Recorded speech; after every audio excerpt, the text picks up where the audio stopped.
ঢাকাই সিনেমার নায়িকা ও চিকিৎসক মিষ্টি জান্নাত গভীর শোক আর কষ্টে দিন কাটাচ্ছেন বাবার মৃত্যুতে।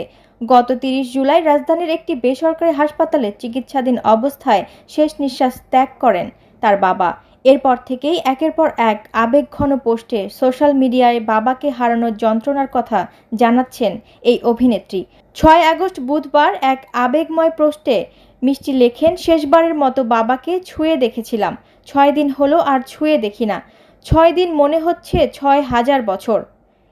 তিনি আরও লেখেন, জীবন এমন কেন, আমি আম্মু আমরা কেউই এই শোক কাটিয়ে উঠতে পারছি না, আর পারবও না হয়তো। কত মানুষের বাবা আছে, আমার বাবা নাই। অভিনেত্রী মিষ্টির কণ্ঠে শোক আর অভাবের মর্মস্পর্শী বর্ণনায় উঠে আসে তার কথাগুলো। এত বাড়ি গাড়ি টাকা পয়সা দিয়ে কি হবে, বাবাকে তো আর পাবো না। প্রসঙ্গত ২০১৪ সালে লাভ স্টেশন সিনেমার মাধ্যমে চলচ্চিত্রে অভিষেক হয় মিষ্টি জান্নাতের।